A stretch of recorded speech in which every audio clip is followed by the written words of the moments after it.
Hi, I'm Mikolai, Product Manager for Power Tools here at Walter, and in today's demonstration, we'll be using our 5-inch ENDURO-FLEX Turbo flap disc paired with our brushless angle grinder to remove and blend a large weld on a piece of structural steel.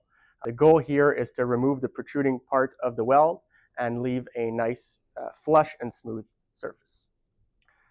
To do so, I will maintain a lower angle between 10 and 15 degrees to maximize the surface contact area between the disc and the part and make the operation as efficient as possible. Check it out.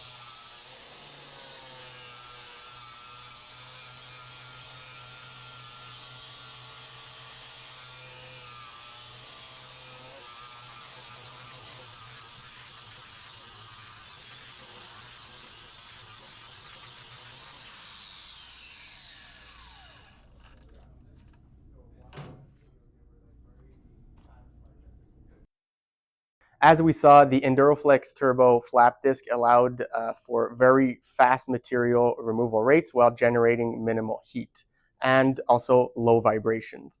The disc wear was controlled and left a nice smooth finish compared to using a grinding wheel.